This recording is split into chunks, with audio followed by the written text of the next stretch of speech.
इस वक्त भी वो पागलों की तरह हमें गोवा के हर शहर में ढूंढ रहे हैं। जैसे हमारे लोग हम तक खबर पहुंचा रहे हैं, ऐसे उनके भी खबरी होंगे। हमें बहुत सावधान रहना होगा।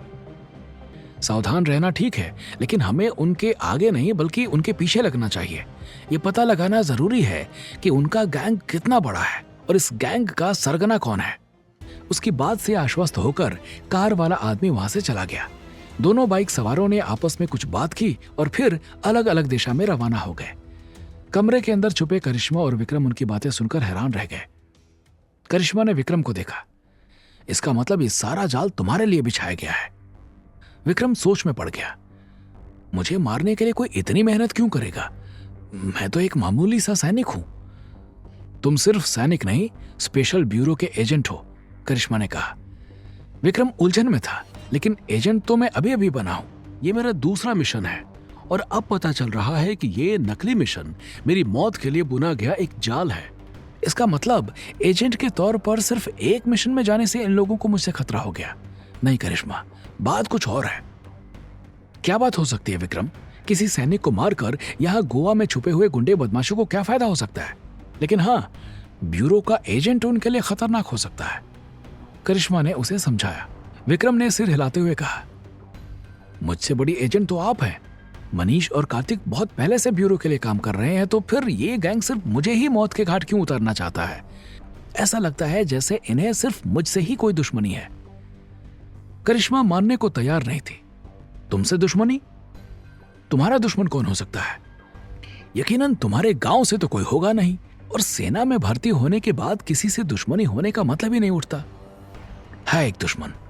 अचानक से विक्रम के दिमाग में सारी बात साफ हो गई। फौज में मेरा एक दुश्मन है, धीरज अवस्थी। करिश्मा ने चौंक कर विक्रम को देखा। तुम्हें धीरज के बारे में पता है? किसने बताया? भैया ने। मैं उन्हें छोड़ूंगी नहीं। करिश्मा की बात विक्रम को समझ नहीं आई। पठानिया सर क्या बताएंगे मुझे धीरज के बारे में? उन्हें तो शायद मेरी और धीरज की दुश्मनी के बारे में पता ही नहीं। करिश्मा ने अजीब नजरों से उसे देखा। भैया को कैसे नहीं पता होगा? एक वही तो है जो सब कुछ जानते हैं। लेकिन सोचने वाली बात यह है कि धीरज को तुम्हारे बारे में किसने बताया? मैंने तो नहीं बताया। चौंकने की बारी अब विक्रम की थी। धीरज को आप भी जानती हैं? इन गोल गोल बातों से परेशान होकर करिश्मा ने सब कुछ साफ साफ बताने का फैसला किया। ध्यान से सुनो विक्रम, जब मम्मी पापा ने यह रिश्ता पक्का किया तब मैं दिल्ली में नहीं थी। मुझे धीरज में न पहले कोई इंटरेस्ट था न अब है। लेकिन मेरी मम्मी बहुत इमोशनल है। उनका दिल रखने के लिए मैंने 2-4 बार धीरज से बात करने के लिए हाँ कह दी। लेकिन 1-2 मीटिंग में ही मुझे पता चल गया कि वो कितना घमंडी और स्वार्थी है। मेरा उससे शादी करने का कोई इरादा नहीं है। ये बात मैंने पापा को बता दी, लेकिन मम्मी को अब तक नहीं पता। इसलिए सबके नजर में धीरज अभी भी मेरा मंगेतर है। करिश्मा की बात सुनकर विक्रम सन्न रह गया। धीरज आपका मंगेतर है? कब से?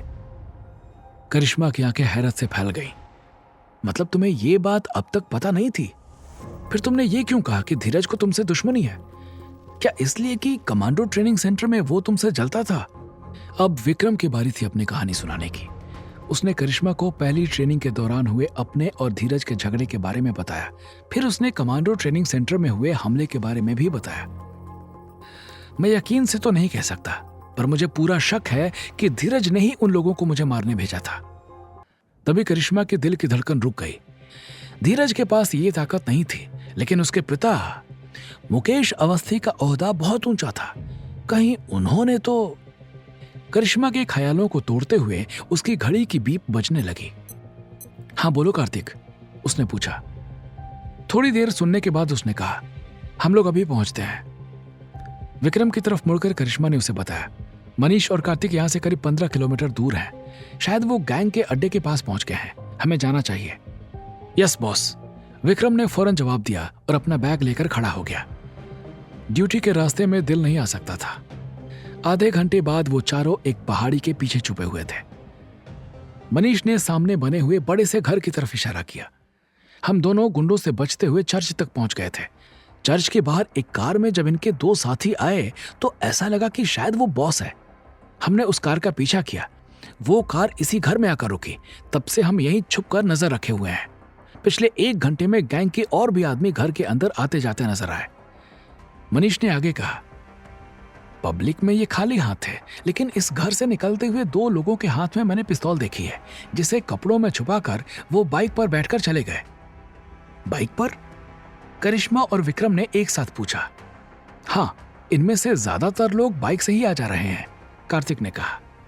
करिश्मा ने उनको अपने और विक्रम के साथ हुई मुठभेड़ के बारे में बताया और ये भी बताया कि वो लोग दरअसल विक्रम को ढूंढ रहे हैं।